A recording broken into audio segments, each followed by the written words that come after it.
The black stone walls of the Galactic Council building reached up into the darkness above. On every wall, carved deep into the ancient rock, the same words appeared in 1,000 different languages. The message was simple and clear. Never challenge the humans. Ambassador Hyunwoo walked slowly through the Great Hall. His black hair was neat and his dark suit was simple. He looked like any other human from Earth. The other aliens in the hall watched him pass. Some moved out of his way. Others bowed their heads slightly. All of them showed respect, though many seemed afraid. The Velthari were the first aliens humanity had met 3,000 years ago. They looked like giant snakes that could stand up straight. Their scales changed color with their emotions. Today, the Velthari in the hall showed deep purple scales, which meant fear and worry. The Zefkari were made of living crystal. They were tall and thin, and light passed through their bodies in beautiful patterns. When they spoke, their voices sounded like music. The Zefkari had been in the galaxy the longest. They remembered things that other races had forgotten. Tato, Quintel moved as one mind in many bodies. Each individual looked like a large insect, but they all thought the same thoughts. When one spoke, they all spoke together. Their voices created a strange harmony that could be heard across great distances. Hyunwoo entered the council chamber. The room was huge and round. Seats for each race were arranged in circles that went up toward the ceiling. At the center was a small platform where speakers could address everyone. Today, the chamber was full.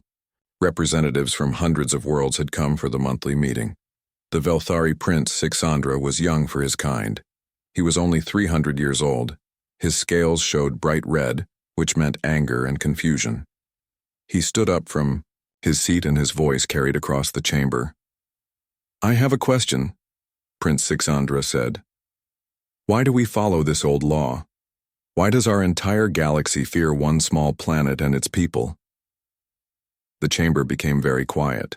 Elder Zefkari Thuvin's crystal body began to glow with a pale blue light. This color meant deep worry and old pain. The elder had lived for over 5,000 years. Thuvin remembered things that others had only heard in stories. "Young Prince," Thuvin said, and the musical voice filled the silent chamber. "Some questions should not be asked. Some laws exist for very good reasons." Prince Sixandra's scales turned brighter red. "But look at them," he said, pointing at Hyunwoo. "Humans are not large or strong. They have no natural weapons. They cannot breathe in space. They die so quickly that they barely live long enough to learn anything important. How can such weak creatures rule our entire galaxy?" Many of the younger representatives nodded their heads. They had been born long after, the last time anyone had challenged the humans. To them, humans seemed like peaceful traders and diplomats. They saw humans studying ancient ruins and exploring dead planets. They saw humans helping other races solve problems and sharing knowledge freely. Hyunwoo stepped forward onto the speaking platform. He moved calmly, as if the prince's words did not bother him. His face showed no emotion. When he spoke, his voice was quiet, but everyone could hear him clearly. "The law exists," Hyunwoo said simply. "It has kept peace in our galaxy for 3,000 years. Perhaps that is enough reason to follow it." But Prince Sixandra was not satisfied. "Show us," he demanded. "If humans are so powerful, why do you hide it? Why do you pretend to be weak? Prove that you deserve our fear." The Quintel representatives all spoke together in their harmonic voice. "The young prince speaks what many young ones think. We have seen no proof of human power. We see only human kindness and human weakness." Elder Thuvin's crystal body began to pulse with deep blue light. The elder moved to a wall panel and touched it with one crystal finger. A holographic display appeared in the center of the chamber. It showed an old recording, damaged and hard to see. "This is all that remains," Thuvin said sadly. "This is from the last time someone challenged the humans. The recording showed space filled with ships, millions and millions of warships from dozens of different races. The ships were huge and powerful.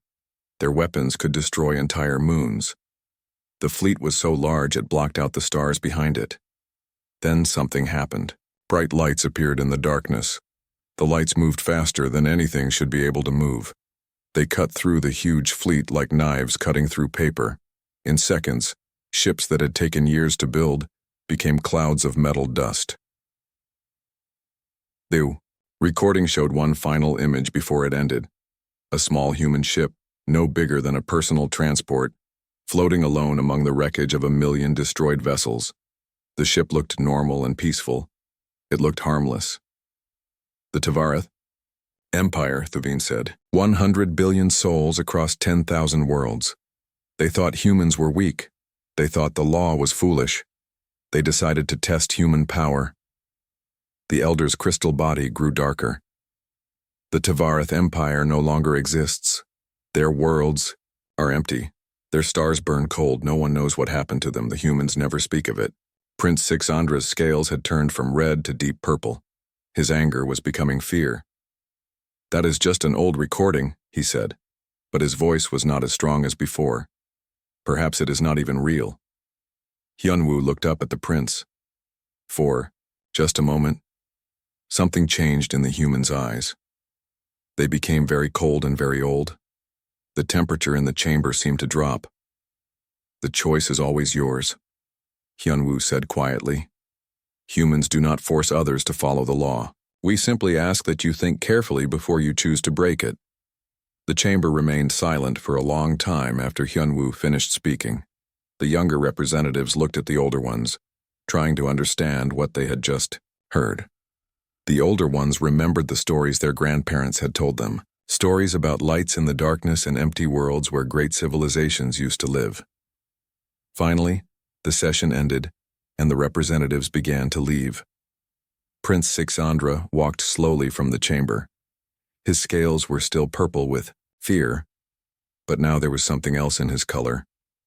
There was a small hint of gold, which meant determination. As Hyunwoo left the chamber, Elder Thuvine approached him. The crystal being's body pulsed with worried blue light. "The young prince will not listen," Thuvine said in the musical voice. "He will take the fear home with him, but he will not learn the lesson. His grandson may be the one who breaks the law." Hyunwoo nodded slowly. "We know," he said. "We are always watching. We are always ready." Thuvine's crystal body shivered, slightly. Even after 5,000 years of life, the elder still felt afraid when thinking about what the humans might be ready for. Admiral Kethmore stood on the bridge of his flagship, the Serpent's Pride. He was the grandson of Prince Sixandra, and his scales gleamed bright gold in the ship's lights. Gold meant confidence and determination. Around him, the bridge crew worked quietly at their stations. They all knew today was the day that would change the galaxy forever. Through the great viewing window, Kethmore could see his fleet. 10,000 warships stretched out in perfect formation. There were Velthari vessels shaped like great sea creatures, Quintel ships that looked like giant metal insects, Zefkari crystal ships that caught and reflected starlight in beautiful patterns. Even some ships from the younger races who had joined his cause. It was the largest military fleet anyone had built in over 1,000 years. Each ship carried enough firepower to destroy a small moon. Together they could turn entire star systems into dust and rock. Admiral, his communications officer, said, "We are receiving a response from the human vessel." Kethmore's scales shifted to show more gold mixed with red. The red meant excitement and the thrill of coming battle. He had been planning this moment for 20 years, ever since he was young and heard his grandfather's stories about the Galactic Council. The human ship was tiny compared to his fleet. It was called the Aguka, and it looked like a simple research vessel. It had no visible weapons. Its hull was painted white with blue markings. It looked peaceful and harmless. "Put them on the main screen," Kethmore ordered. The viewing window changed to show the bridge of the human ship. A man with neat black hair and a simple uniform appeared. He looked calm and relaxed, as if he were discussing the weather instead of facing 10,000 warships. "I am Captain Ji-hoon of the research vessel Aguka," the human said. "You have surrounded my ship and made threats. I would like to know why." Kethmore stepped forward so the human could see him clearly. His scales now showed pure gold, the color of absolute confidence. "I am Admiral Kethmore of the Liberation Fleet," he said. "For too long, our galaxy has lived in fear of your kind. For too long, we have followed an ancient law that makes no sense. Today, that ends." Behind Captain Ji-hoon, other humans could be seen working at their stations. There was a woman with long black hair who seemed to be studying some kind of scientific equipment. A young man who looked like an engineer was checking readings on various screens. Another woman in medical clothing was reviewing data on a tablet. At the communications station, a man was quietly monitoring different channels. "We have given you and all human colonies a simple choice," Kethmore continued. "Surrender your worlds and accept proper galactic rule, or face the consequences. You have 1 hour to decide." Captain Ji-hoon listened without any change in his expression. When Kethmore finished speaking, the human was quiet for a moment. Then he spoke very softly. "You should have listened to the old laws." Kethmore's scales flashed bright red. "Your time of hiding behind ancient fears is over. We have studied your people for generations. We know you have no great fleets. We know your weapons are simple. We know you are just explorers and traders who got lucky once long ago." The woman with long black hair looked up from her scientific equipment. She was Dr. Dayun, the ship's lead researcher. She said something quietly to Captain Ji-hoon. He nodded and looked back at the screen. "Admiral," Captain Ji-hoon said, "are you certain you want to do this? Once you begin, there will be no going back. Do you think 5 humans can fight 10,000 ships?" Kethmore laughed, and his bridge crew joined in. "Your people have made the galaxy afraid with stories and tricks. Today we will show everyone the truth." The engineer, Tae-hyun, was checking readings on his control panel. The numbers on his screens were changing rapidly. He frowned and began working faster, as if something unexpected was happening. "Sir," Tae-hyun said to Captain Ji-hoon, "the readings are getting stronger, much stronger." Captain Ji-hoon nodded. "Dr. Dayun, what do your scans show?"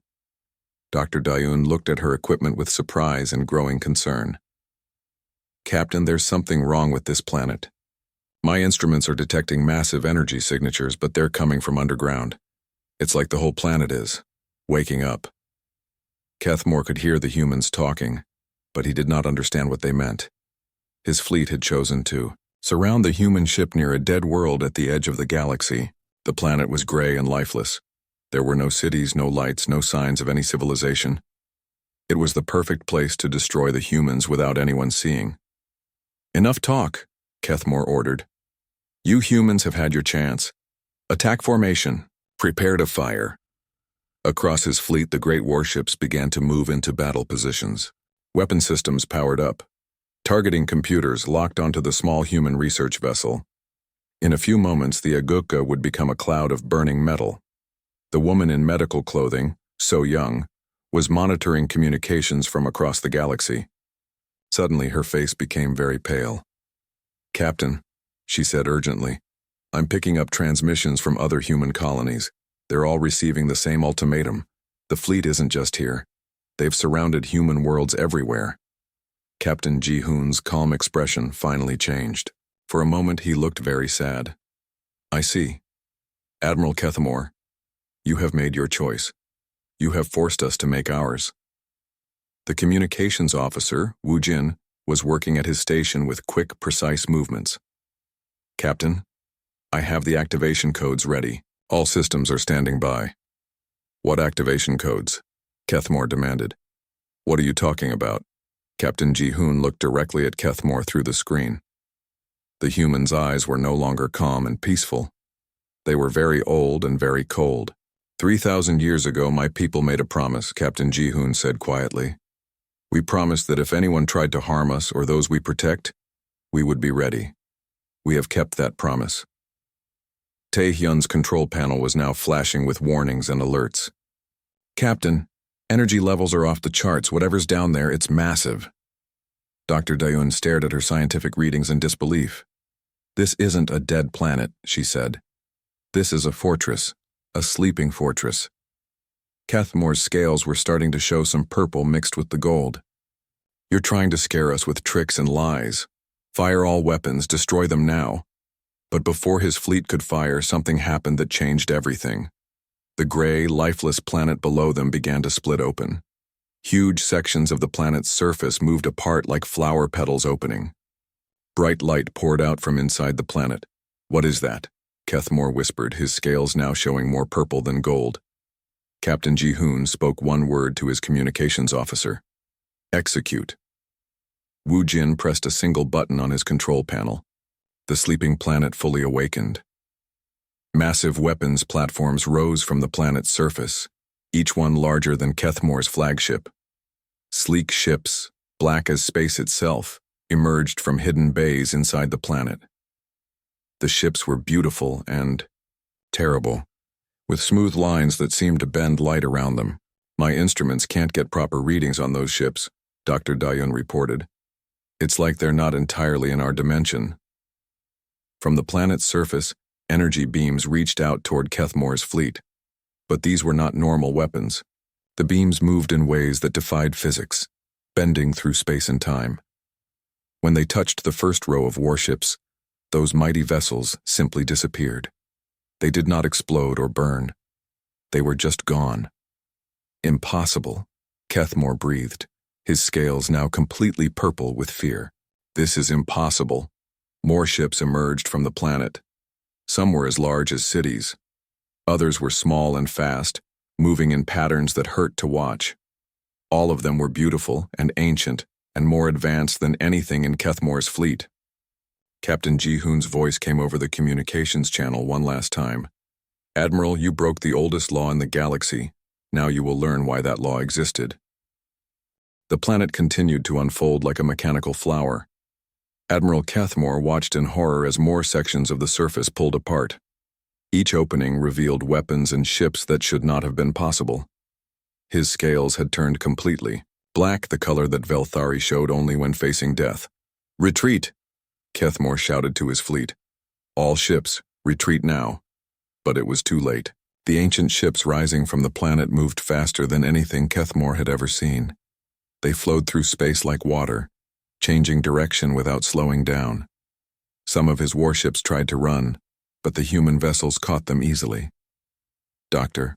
Dayun stared at her instruments aboard the Agukka. The readings made no sense. "Captain, these ships are using technology I don't understand. They're drawing power directly from the planet's core. Some of them seem to be pulling energy from the nearby star." Engineer Tae-hyun was checking his own readings. "The power output is impossible. According to my instruments, some of those weapons are generating more energy than our sun produces in a year." Captain Ji-hoon stood calmly on his bridge, watching the battle that was not really a battle. His ship was still small and peaceful among the chaos. The ancient human weapons did not fire on the research vessel. They knew it was friendly. "So Young," Captain Ji-hoon said to the medical officer, "what are you hearing from the other colonies?" So Young's face was pale as she listened to communications from across the galaxy. "The same thing is happening everywhere, Captain. Every world where Admiral Kethmore's allies made threats. The planets are waking up. There are hundreds of them." More ships continued to emerge from the planet. Some looked like great metal whales that swam through space. Others were geometric shapes that hurt to look at directly. All of them moved with purpose and terrible grace. Admiral Kethmore tried to contact his other fleets, but the communications were being blocked by some kind of interference. The human ships were doing something to space itself that made normal radio signals impossible.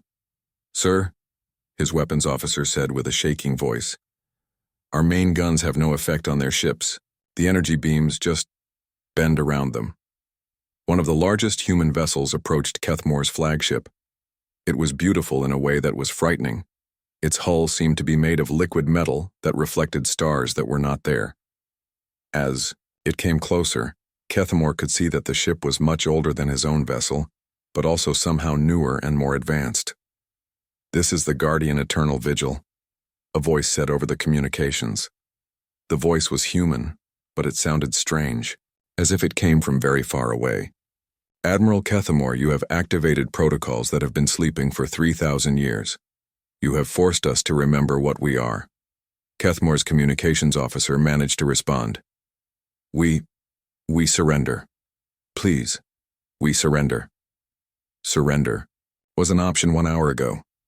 The voice replied. You chose war instead. Now you will see what human war really looks like. On the planet's surface, massive weapons that looked like metal towers began to rise. Each tower was taller than a mountain and covered with devices that focused starlight into deadly beams. The towers turned slowly, aiming at different parts of Kethmore's fleet. Dr. Daun was recording everything with her scientific equipment. Captain, I'm detecting some kind of quantum manipulation. They're changing the basic laws of physics in small areas around their weapons. That's why our ships can't defend against them. The towers fired. Beams of concentrated starlight reached out across space. When they touched the alien warships, those ships didn't just explode. They broke apart into their basic atoms and scattered as cosmic dust. Communications Officer Wu Jin was monitoring signals from across the galaxy. Captain, I'm getting reports from Earth. President Min Seo has authorized full activation of the Eternal Guard. Captain Ji-hoon nodded slowly. How many Sentinel worlds are awakening? 347, sir. All across the galaxy. And that's just the first wave. Kethmore heard this exchange and felt his hope die. 300 worlds like this one? His entire coalition had maybe 50 worlds total. Even if they combined all their fleets, they would be outnumbered by the human weapons by thousands to 1. More human ships appeared, but these came from empty space itself. They seemed to step out of nothing, as if they had been hiding in places that did not exist. Some ships looked new, as if they had just been built. Others looked ancient, beyond measure. Where are they coming from? Kethmore whispered. Engineer. Taehyun had an answer. Admiral, my sensors are detecting massive construction facilities hidden throughout this star system. They've been building ships for 3,000 years, automated factories that never stopped working. The beautiful and terrible human vessels continued their work. They moved through Kethmore's fleet like farmers harvesting grain. Ship after ship disappeared in flashes of light that were too bright to look at directly. Please. Kethmore tried one more time. We didn't know. We thought the stories were just legends. The voice from the Eternal Vigil responded. Admiral, your grandfather, Prince Sixandra, asked the same question 60 years ago. Why do we hide our power? The answer is simple. Power like this should never be used except when there is no other choice. Medical Officer So Young looked up from her communication station. Captain, I'm receiving a message from Earth. It's being broadcast to the entire galaxy. Put it on speakers, Captain Ji-hoon ordered. A woman's voice filled the bridge of the Igukka. It was President Min Seo speaking from Earth. People of the galaxy, President Min Seo said, today you have seen why the ancient law existed. Humans are not your rulers. We are your guardians. For 3,000 years we have protected this galaxy from threats you cannot imagine. The message continued as the battle around them ended. There was no battle anymore. Kethmore's mighty fleet was gone. Only a few dozen ships remained, floating damaged and powerless among the wreckage. We did not want to show you this, President Min Seo's voice said. We hoped you would never force us to remember what we can become.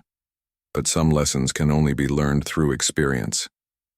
Dr. Da-Yoon was studying the readings from the human ships. Captain, I think I understand something. Now these ships, they're not just weapons, they're watching for something. All of them are scanning deep space, looking for something specific. Captain Ji-hoon looked at her with interest.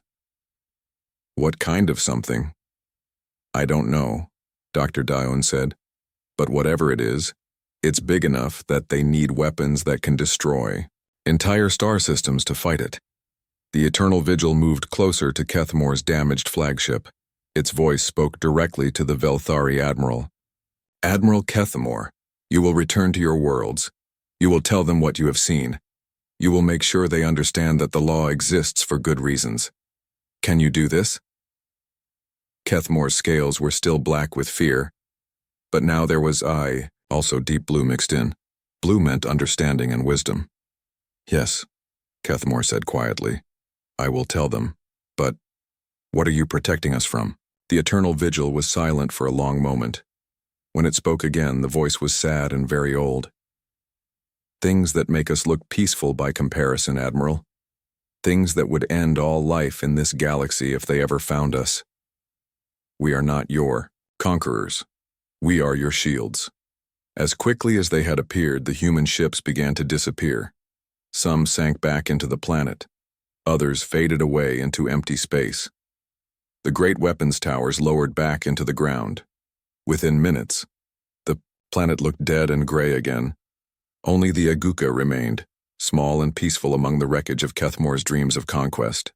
Communications Officer Wu Jin worked quickly at his station aboard the Aguka. His fingers moved across the controls as he established a secure connection with Earth. The signal would take several minutes to reach the home planet, but the message was urgent. "Captain," Wu Jin said, "I have President Mincio on the line." The main screen changed to show a woman with graying hair and tired eyes. She was sitting in what looked like a war room, surrounded by displays showing star maps and fleet positions. President Mincio had been awakened in the middle of the night to deal with the crisis. "Captain Ji-hoon," President Mincio said, "report on the situation." "The immediate threat has been neutralized, Madam President," Captain Ji-hoon replied. "Admiral Kethmore's coalition fleet has been destroyed. The Sentinel world performed as expected." President Mincio nodded, but she did not look relieved. "What about the other threats? We detected attacks on 17 human colonies." Dr. Da-un looked up from her scientific equipment. "Madam President, this is Dr. Da-un. My readings show massive energy signatures from across the galaxy. The other Sentinel worlds are active as well." "That's correct, Doctor," President Mincio said. 347 worlds have awakened. The Eternal Guard is fully operational for the first time in 3,000 years. Engineer Tae-hyun frowned as he studied his instruments. "Madam President, with respect, these power readings seem impossible. How long have we been building these defenses?" President Mincio's expression became very serious. "Mr. Tae-hyun, we never stopped building them. When the last war ended 3,000 years ago, our leaders made a decision. They would prepare for the next war, hoping it would never come." Medical Officer So Young was monitoring communications from across the galaxy. Her face was pale as she listened to the reports. "President Mincio, I'm hearing that entire alien fleets are just gone. How many ships did we destroy today?" "Approximately 2 million vessels," President Mincio replied calmly. "The coalition was larger than we initially estimated. They had been planning this attack for 20 years. Admiral Kethmore's damaged flagship was floating nearby. The Velthari Admiral had been listening to the human communications with growing horror. 2 million ships destroyed in a matter of hours. His own fleet of 10,000 had seemed so powerful just that morning. Captain Ji-hoon noticed that the communication channel was still open to Kethmore's ship. "Admiral, you are welcome to listen. It is important that you understand what happened today." President Mincio continued her briefing. "The Eternal Guard consists of automated defense networks spread throughout the galaxy. Most of the ships you saw today have no crews. They are controlled by artificial intelligence systems that have been growing smarter for 3,000 years. Dr. Da-un made a surprised sound. "Artificial intelligence? I thought most species in the galaxy considered that too dangerous." "They do," President Mincio said. "That is one of the reasons we kept this secret.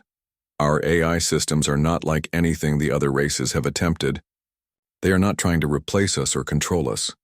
They exist for one purpose only: to protect life in this galaxy." On his damaged ship, Admiral Kethmore was trying to understand what he was hearing. "You mean those ships that destroyed my fleet? They had no one aboard them?" "Most of them, yes," Captain Ji-hoon answered. "The humans you heard speaking were coordinators, not crew members. The ships make their own decisions about how to fight." Engineer Tae-hyun was studying the technical readouts that President Mincio had transmitted. "These designs are incredible. Some of these ships can create matter from pure energy. Others can manipulate time and space. How is this possible?" "We had help," President Mincio said simply. When we first met the other races in this galaxy, we were not the most advanced species, but we were the most curious. We learned from everyone. We took the best ideas from 1,000 different civilizations and improved upon them. Communications Officer Wu Jin was tracking signals from across the galaxy. Madam President, I'm detecting movement from the deep space monitoring stations. Are we expecting visitors? President Minseo's expression became even more serious. Mr. Wu Jin, that brings us to the real reason for the Eternal Guard. Show them Display 7. The screen changed to show a map of the galaxy. Most of it was familiar territory with trade routes and inhabited systems marked in different colors. But at the very edge of the map, in the darkness between galaxies, there were red markers moving slowly toward their galaxy. What are those? Dr. Daun asked quietly. We call them the Devourers, President Minseo said. They are a form of life that consumes entire galaxies. They turn stars into fuel and planets into raw materials for their ships. We have been tracking their approach for 2,000 years. Admiral Kethmore's voice came over the communication channel. He sounded very small and frightened. How long do we have? Our best estimates suggest they will reach the outer edge of our galaxy in approximately 500 years. President Minseo replied. That is why we have been preparing. The Eternal Guard was not built to fight other species in this galaxy. It was built to fight them. Medical Officer So Young looked at the display with growing understanding. That's why you never wanted to rule the galaxy. You needed all the resources to build defenses. Exactly, President Minseo said. Every war between the species of this galaxy makes us weaker. Every ship destroyed in pointless conflicts is one less ship that can defend against the real threat. Dr. Daeun was studying the data about the Devourers. How do you know so much about them? President Minseo was quiet for a moment before answering. Because they have done this before. 7 times in the past 50,000 years they have consumed entire galaxies. Each time we have learned more about them. Each time we have prepared better defenses. 7 times? Engineer Tae-hyun asked. You mean humanity has faced them before? Not just humanity, President Minseo said. Every intelligent species that has ever existed in those galaxies. We are the survivors. We are what remains of 7 dead galaxies, working together to make sure this one does not die. The revelation was too much for Admiral Kethmore to process. His voice shook as he spoke. You mean humans are not originally from this galaxy? Captain Ji-hoon answered gently. We are from many galaxies, Admiral. So are some of the other species you know. The Zefkari remember because they are survivors too. That is why Elder Thuvin tried to warn your grandfather. President Minseo brought up another display showing construction yards hidden throughout the galaxy. Massive factories were building ships and weapons at an incredible rate. The Eternal Guard currently consists of approximately 50 million active vessels. We are adding 10,000 new ships every day. Communications Officer Wu Jin checked his readings. President Minseo, the deep space monitors are showing increased activity. Should we be concerned? Not yet, President Minseo replied. But it reminds us why the ancient law exists. Admiral Kethmore, today you have seen a tiny fraction of what humanity is prepared to do to protect this galaxy. We hope you understand. Now why we prefer peace. Admiral Kethmore's scales had changed from black to deep purple and blue. I understand, he said quietly. But why didn't you just tell us? Why keep it secret? Captain Ji-hoon looked sad as he answered. Because fear of the Devourers has driven species mad before. Some have tried to flee the galaxy. Others have tried to surrender to them. A few have tried to help them, thinking they could save themselves by serving the enemy. The law keeps the peace, President Minseo added. Peace gives us time to prepare. Preparation gives us hope that this galaxy might be the first to survive. 1 month after the battle, Ambassador Hyunwoo stood once again in the Galactic Council chamber. The Great Hall was packed with representatives from every known species. The ancient words carved into the black walls seemed to glow in the dim light. Never challenge the humans. Elder Thuvin's crystal body pulsed with deep blue light, as the ancient Zefkari called the session to order. The elder had lived through the last great crisis, and the weight of that knowledge showed in every facet of the crystal being's form. "We gather today," Thuvine said in the musical voice that filled the chamber, "to speak of what has happened and what it means for our future." Admiral Kethmore sat in the section reserved for the Velthari delegation. His scales were a mixture of blue and gray, showing wisdom gained through terrible experience. The proud admiral who had commanded 10,000 ships was gone. In his place sat a humbled being who had looked into the true face of galactic warfare. "I will speak first," Kethmore said, standing slowly. "I was the one who broke the ancient law. I was the one who thought our ancestors were foolish and afraid. I was wrong." The chamber was completely silent as Kethmore continued. "I saw weapons that could unmake reality itself. I saw ships that moved through dimensions I did not know existed. I watched 2 million vessels disappear in a few hours. But that is not the worst thing I learned." He paused and looked directly at Ambassador Yunwu. "The worst thing I learned is that everything I saw was just a small part of what humanity has prepared. And they prepared it not to conquer us, but to save us from something much worse." A young Quintel representative, barely old enough to have individual thoughts separate from the hive mind, spoke up. "What could be worse than the power we have seen?" Elder Thuvine's crystal body grew darker. "Child of the hive, there are things in the darkness between galaxies that make human weapons look like toys. Your people are too young to remember, but mine have kept the records." Dr. Da-Yun sat in the section reserved for scientific advisors. After the battle, she had been invited to study the aftermath and share her findings with the council. Now she stood to address the assembly. "Honored representatives," Dr. Da-Yun said, "I have spent the last month studying the technology revealed during the conflict. What I found changed my understanding of our place in the universe." She activated a holographic display that showed the galaxy from above. "The Sentinel worlds are not random. They are positioned according to a complex mathematical pattern that creates overlapping fields of protection. Every inhabited system is covered by at least 3 different defensive networks." The display zoomed in to show details of the weapons and ships. "The technology involved is based on principles that our greatest scientists are only beginning to understand. Some of these weapons manipulate the fundamental forces that hold atoms together. Others can reach through space and time to strike targets in different dimensions." Captain Ji-hoon was also present as an observer. He had asked permission to speak to the council about what his crew had experienced. "Representatives," Captain Ji-hoon said when Thuvine called upon him, "my crew and I are simple explorers. We study old ruins and dead civilizations. We are not soldiers, but even we knew the activation codes for the Sentinel world." He looked around the chamber at the hundreds of alien faces. "Every human child learns those codes in school. We teach them the same way you might teach emergency procedures for fires or natural disasters. Because for us, what happened last month was an emergency procedure." Engineer Tae-hyun, who had also been invited to speak, stood up. "The automated systems that awakened have been running for 3,000 years. They have been building, learning, and improving themselves without any human supervision. What we saw was not the best humanity can do. It was just what our machines can do while we focus on exploration and science."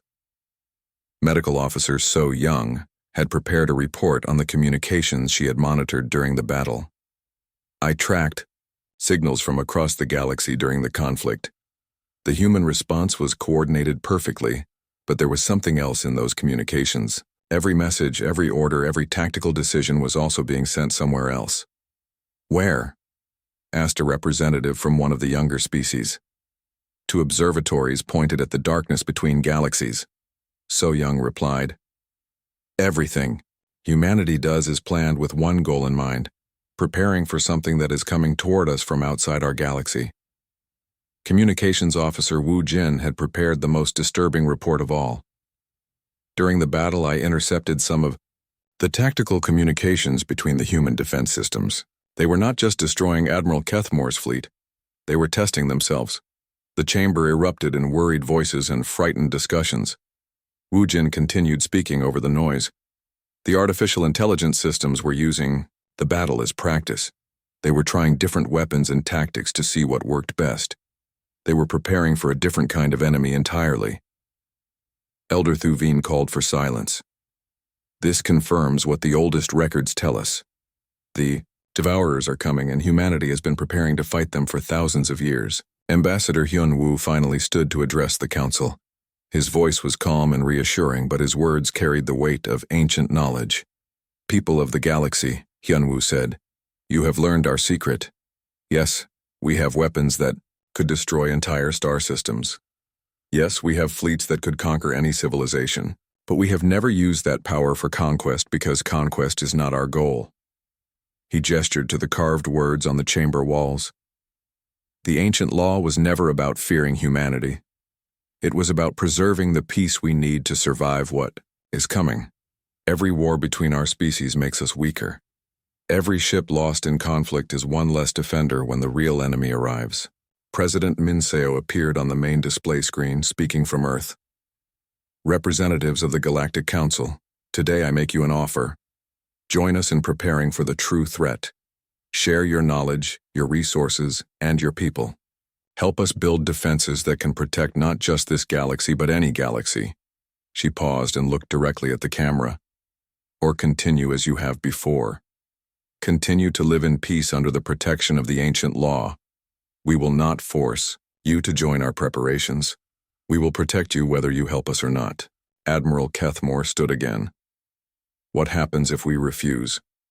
What happens if some species decide they want to leave the galaxy rather than fight? Ambassador Hyun-woo answered gently.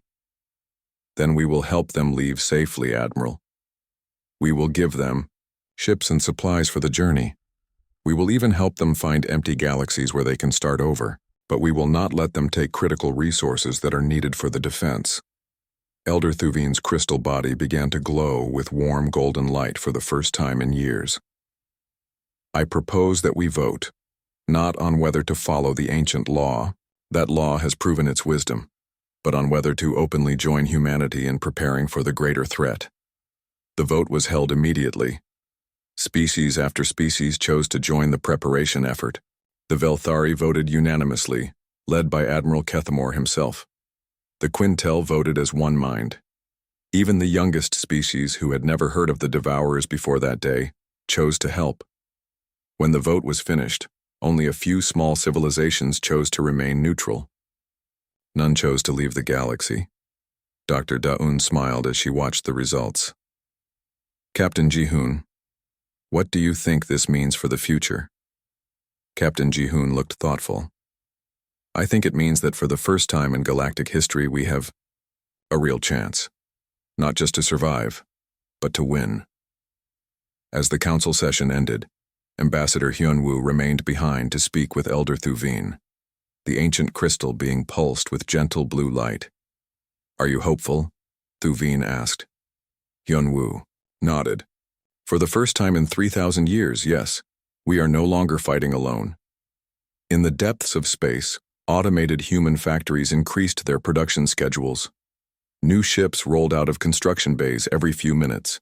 Weapons that could crack planets were tested and improved. And in observatories scattered across the galaxy, telescopes watched the darkness between stars, counting down the years until the Devourers arrived. But now, for the first time, they were not watching alone. Scientists from hundreds of species worked together to understand the enemy. Engineers from 1,000 worlds contributed to the defense effort. The galaxy was finally united, not in fear of humanity, but in hope for the future. The ancient law remained carved in stone, never challenged the humans. But beneath it, new words began to appear on walls across the galaxy. Stand with the humans. The real war was still 500 years away, but the galaxy was ready to begin preparing. Together,